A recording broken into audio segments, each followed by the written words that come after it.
Hello, this is Othithya and today I'll be speaking about a rainbow hug, trait 77. He was curvy and did a perfect round walk by the aisle. He complimented boys like any shy female. He was more smarter than anyone could figure it, but bewildered to choose an appropriate time for his washroom. He hesitated to be in crowd with males whom he admired in secret but feared to be a judged victim for his dysfunctional error that was often labeled by his counterpart on the basis of male egoist numbering system.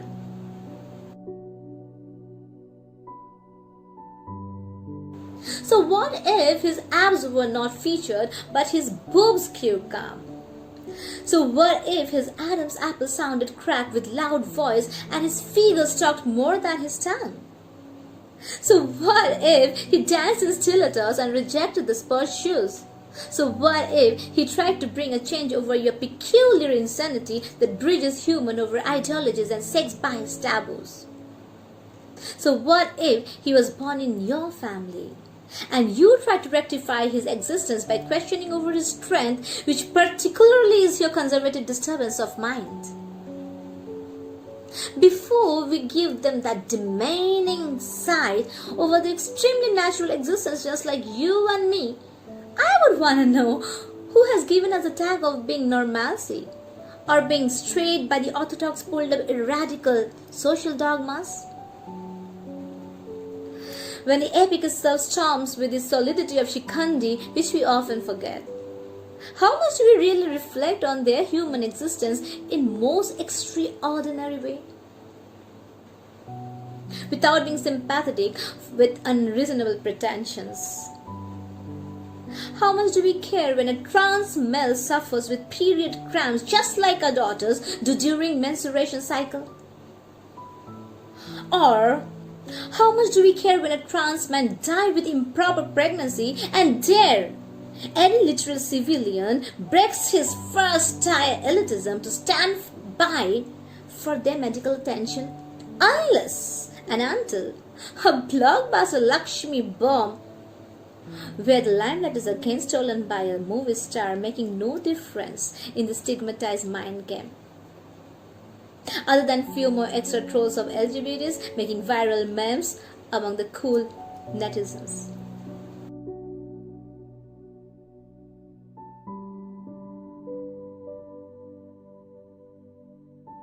No, I am wrong to say that we are selfish.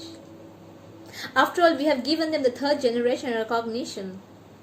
Made a separate washroom in malls, given them a place to sit in the AC bus and metros. How overwhelming we straight can be to think about the genuinity. Our job is almost done, isn't it? Then why do we keep a gap while sitting in a public vehicle? Why do we rash drive seeing her in the traffic signals? Why we only take them as a medium of entertainment during a child's birth? And seriously make a sincere rift between humanity?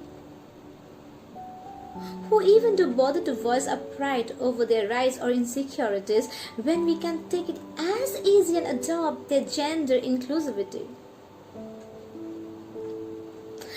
When can we stop our irrelevant questions over their sexuality and pause our lips while categorizing them with incorrect pronouns? Why don't we redo our method of proclamation of their existence, editing their hand claps with applause for being one of us? How can we overlook the verbal abuse and sexual harassment they encounter in a more measured, horrific manner than any female prostitute? How can we disbelieve the fact that a lesbian, a gay, and a trans man all are born from a womb who is biologically known as a mother? A creator for whom there is no differences to make, a giver who makes no obligation for detachment on the basis of intersexual or non-binary individualism.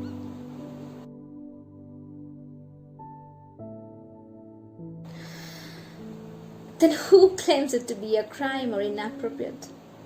Who says it's unnatural or antisocial?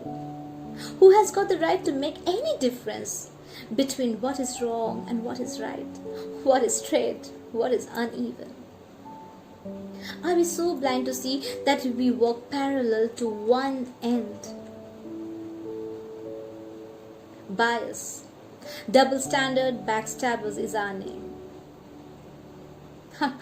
When a man cheats his wife and sleeps with his secretary, when a man feels his pregnant wife less attractive and visits a red light sex worker, when a wild lunatic can be seen doing sex with a dog at a corner street, when a trans man is found murdered and thrown away in bush for one's lucrative night, does any newsflash ever try to cover them for justice?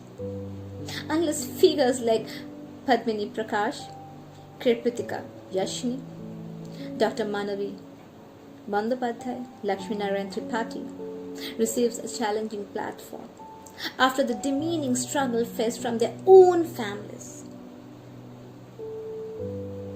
We should pity on humanity and the critical logarithms we are knitted with. Do not limit their territory only at the pause after your delivery. Do not stamp their occurrence with a wild process follows in slaughterhouse. For once, try to acknowledge their coexistence without any marginalized genderqueer paint over them. Try for once to comprehend the mental torture they face. For the amazing intolerant social rape we sincerely commit over them, that persecute them on their knees, rakes apart like victims of gender dysphoria. Why can't we be like that mother who traveled a long way to the capital for her daughter to hold the flag high for the enforcement of 377 in 2018?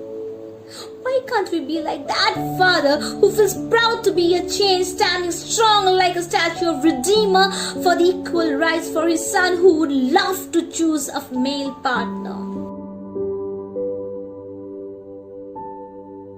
Why can't we be loud in painting the air with rainbow, in acceptance for all diversities over sexual grounds, as nothing is unnatural unless and until it's with one's concern?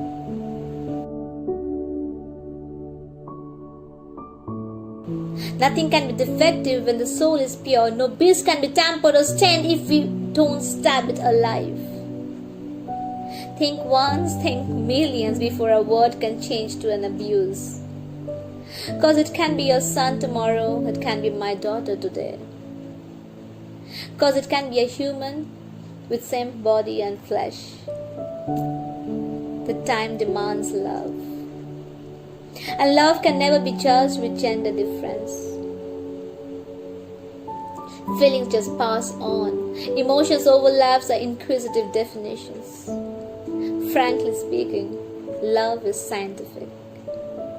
It's hormones that keep our existence. Let's not judge one's ideology, let's not rule one's desire, let's not overpower one's life. Let's for once celebrate individuality.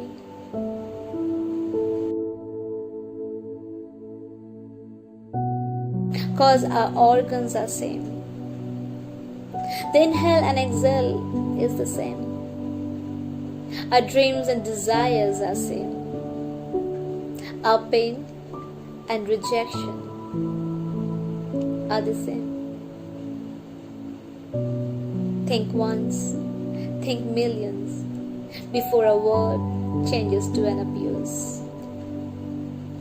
Let's celebrate this Rainbow Day 377, an achievement of India. Be safe. Thank you.